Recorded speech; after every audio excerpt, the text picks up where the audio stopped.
Ladies and gentlemen, boys and girls, I bring you eternally using the worst alt name of all time, Wrath, whatever the fuck it is. That is eternally our esteemed, never used cheerleader, 1-1 NU player as of the first phase, playing Spooky Waters, which is realistic Waters, the Astrotias, respectable NU player coming back from a bit of a hiatus. He was one of the better Oras players dating back to SPL 7, where he was quite dominant, and he's playing into Teta as well, so expecting big things. He did emerge victorious against Aladdin, whereas he lost to Hootie in the first round, whereas Eternally, on the other hand, got defeated by Rodri Blutar in his first game, but then came back strong and beat who did he beat? Shit. Wow, I'm drunk. Oh, he beat Aladdin. Yeah, right. He beat Aladdin. My bad. Anyway, so we've got two pretty cool teams here. Water showing some more Aselgor love, which we also saw last game. So nice to see him around. But also we've got pretty trendy picks as well in Comfy and Braviary. And then everyone's favorite Pokemon, Incineroar, Slowbro, and Steelix. So looking at Water's team, it could be Specs or Z on Aselgor. It could be Z or Pivot on the Incineroar, although it's looking increasingly likely to be Pivot because Ice Cream checks otherwise are lacking. So therefore, it leads me to believe that it's probably physically defensive, probably AV Slowbro, Pivot Incineroar, Stealth Rock, Steelix as a defensive core, and then it's either Z on the Braviary, which could be like a Z bulk up variant, or I guess Z Defog, we don't really see that very often, or Z on Selgo instead of Specs, and like Life Orb Comfy, which is cool. So yeah, we've got kind of a standard defensive backbone there from Waters, and then some more interesting offensive threats, presences, which I really like his approach here, in my opinion. Although it does seem to kind of lack an answer to Heliolisk. I guess that's kind of what a lot of Steelix teams suffer from. I just feel like once you get one surf off, it is kind of more annoying than you'd like. But I guess you could say the same about Eternaly's team, although it doesn't get as much one hit KOs. Yeah, because yeah, it's pretty similar. But I Scarf Passimian on Eternaly's side at least, whereas the Selgar is relying to Focus Blast, which is lame and might not kill without specs. I don't know the counts. But anyway, from Eternally, a rare ice cream sighting from him. That is cool. It is, however, in the face of an Incineroar, so if it's pivot variant, it's going to be lame, but wait and see. Zatu, his third Zatu in 3 games, interestingly enough. Go figure, you never figured it eternally to be a Zatu spammer. Maybe I'm rubbing off on him. Passimian, likely Scarf. Incineroar, could be Swords Dance. It's been Swords Dance in the past couple games. Could be Pivot. Then we've got Stealth Rock, Steelix, and Slowbro, the defensive backbone. Pretty much the most standard 6 you've ever seen ever from Eternally Ice Cream variation. But nothing wrong with that. Definitely a solid team as well. Has some slight defensive holes, but very manageable to play around those things. So yeah, Eternaly's team looks cool. I approved of it personally, and I still like it. So going into the game, I think that the matchup hinges a lot on what the Braviary is. If you can threaten Steelix, then knowing Eternally is Assault Vest on the Slowbro, it's going to be quite a hard time, especially when you also have your Steelix pressured by a Selgor, which you're only bug resist besides Passimian, which isn't going to be eating much. No recovery means either thing is a Scarfer. So yeah, of note there. And in addition, if Steelix gets worn out, then Comfy goes in, especially if it's the wrong Incineroar variant to tackle it. So therefore, I'd like Water's team matchup, but a lot hinges on sets. If he has the wrong sets for the job, then it could just as easily be swayed in favor of Eternally, especially if the Incineroar isn't bulky enough to long-term check the Ice Cream, because it's protect with Hail and the Blizzard, so yeah, that's worth noting. Anyway, let's move into the game itself. So we're going to bring you guys a new feature on my uploads called How Not to Play Around Braviary, and Eternally is going to be our first contestant on the show. So turn 1, he's scared of probably like choice bands and superpower or losing U-turn chip like momentum with Steelix. So he goes to Slowbro, which is fine. Worst case scenario, you can always regenerate out and then go to whatever on the Selgor, which isn't great, but is manageable. Anyway, he does that, and the Slowbro takes a whopping 56% damage from the Braviary. So it could be choice. It can't be choice Scarf, and it can't be choice Band because Band damage does more, and Scarf obviously would be quicker than the Zatu. So it has to be like some Z when you see no recovery from leftovers here. So on this turn, Realistic Waters makes a really good play, and the Steelix comes in, and it takes 70 70% on the button. And that is huge, huge, huge, huge, huge for Waters. Because now Comfy with HP Fire goes in.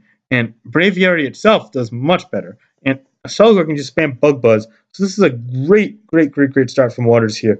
And to add insult to injury, Zatu is the play here from Eternally. And it takes 70%, which sure, it does leave the Waters Braviary at 32%. But what's that going to do? And it roosts up itself.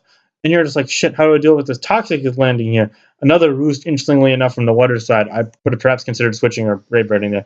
And we're going to see U-turn here on the Steelix. Okay, so now we're getting things a bit more under control. But I really just like going Steelix the initial time. You need it healthy, and I feel like Zatu gets lift any hit and also protects the potential Steelix predict with the fighting move doing 1/4 damage. There for Eternally. So I feel like the unnecessary risk is hurting him here in the early game. I'm just going to pause for a second.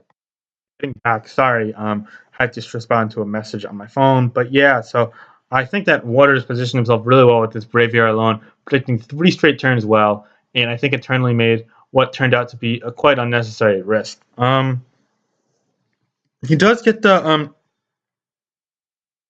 Okay, my pipes are making weird noises. I'm sorry if you could hear that in the background. That was spooky, spooky waters. But yeah, he does make a nice play here getting to his back end. You figured, okay, it's already chipped. I just want it alive, and he gets the Brave Bird play correct. So now it's going to take another round of Toxic as well as slight recoil, 69%. And now you go back to Zatu on a Roost. Yep, and now you can't touch it with Nightshade, but you can. He U-turns again here. Slowbro on a Brave Bird again. So it's taking so much. It's only going to be a bit of a half. This looks like really bleak here early. I feel like he's kind of losing half his team to this Braviary. Very uncertain feeling. We're going to see Incineroar pivot in here on Steelix. Okay, so yeah, like now what? It goes to Passimian on the knockoff. So now you've got no Revenge Killer either. Although you don't really necessarily need it, especially if it's adamant on Braviary. Gunk Shot geared at insult injury from 23%. So now the Slowbro gets it for free. U-turn, Rocky helmet damage. Passimian's chip more. Vanillix comes in. But what's it going to do with that Incineroar and Full on Dead? So you're taking a Toxic damage. So now we're 12 turns in, and this game looks incredibly favorable for Realistic Waters. Eternaly's going to have to make some ridiculous comeback or potentially be the beneficiary of a throw to emerge victorious here. So I'm not sure how he's going to pull this out. And now Incineroar's going to come in on a Z Blizzard, which is cool, but it reveals to be the pivot variant. So only going to take 34% anyway. Now we see an HP fighting, which is great, leaving it at 34% predicting U-turn. All right, so nice play there. So maybe that's one way to chalk yourself up back on top. But now the Selgar pretty much picks a kill, and that picking will be done of the Steelix, who, okay, you reveal Life Orb damage and you take Hail. So Life Orb, that's just a kind of dumb set. I mean, just use Specs or like Insect Plate or Z. Like, I would never use Life Orb on that. Anyway, Focus Blast there is only going to do 62% because it's not Specs.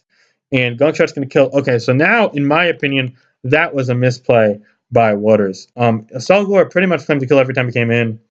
And I feel as if instead of staying in there, you could just go safely to Slowbro. Worst case scenario, you let the Vanillix come in for free, which just allows you to pinch berry up with the Incineroar, or maybe even fodder to the Braviary, which you simply don't need. So yeah, Waters got sloppy there, and maybe there is an opening for Eternally to come back. The game is 5-5. However, the Draining Kiss is going to kill this. Steelix not being alive pretty much curses this. But now you notice that, hey, wait, Swords Dance Incineroar looks really good against Realistic Waters' team with the Selgar dead. How is he going to revenge kill this? Especially if the Braviary is adamant or slower. And he's going to go to Incineroar here on a knockoff. Though now it's not going to have the pinch berry, so now Ice Cream looks annoying too. Earthquake's going to come out and kill this, seeing as it's a faster Swords Dance variant. And now it's a 4-4 game. Slowbro's going to come in on a Brave Bird, is going to eat it barely, and then the combination of Recoil, Toxic leaving at 2%, Brave Bird then trading there, 3-3 game. And now it's going to come down to the wire. All of a sudden, it's a ridiculously close game. Company comes in here on Incineroar, correct play there from Eternally. And what are we going to see? We're going to see a Swords Dance here. Big, if this isn't Colbert, it's Rocky Helmet. Knockoff is going to take it out. We've got 84%, and suddenly we don't know how Eternally is going to win this game, lose this game. Looks like he's clearly in the lead. Earthquake there on Zatu, adding insult to injury. manipulative. The Steelix doing 49% heavy slam, doing likely adamant damage. However, it's not enough. Zatu comes in here, roosts on up, and are we going to see like a Toxic? No, we're going to see a U-turn, and Incineroar is going to come in here. It's going to take Calm Mind. Oh, Calm Mind. Okay, so now Dranicus might be able to 2KO. Does 46%. This could be problematic. Flareless doesn't kill. It's going to do 82%. However, recoil damage leaves it in Iappa, and now it's going to be up to 64%. And suddenly, Swords Dance, Pinchberry, Incineroar is a set that I specifically told Eternally not to use, that he stuck with. He knew it would work. Wins him the game. Well, probably wins him the game. He could have maybe won. I'm not sure on the Zatu counts. Anyway, he lives the Draining Kiss. He's just going to probably Earthquake here. Steady Flare Blitzes just to make sure. He's going to live Recoil anyway, 6%. Still comes on in here, and no matter what, it's going to die. And that gives Eternally a 2-0 victory as it trades the Recoil for Silix's life. And a game that really seemed quite impossible from the claw out after the very, very unfortunate, not unfortunate, but very bad start. He got outplayed, and he misplayed. But yeah, wow. So Waters probably needed to hang on to the Selgor. Eternally didn't play the Steelix all too well, but he managed to pull away in the long haul, playing a very, very good, if not perfect, end game there. And it's going to go to Eternally there, making him 2-1 and Waters 1-2. So yeah, looking good there. Eternally is going to move up to 2-1, and Waters will wait to see his second game. Maybe he could pull it even at 2-2. Good game.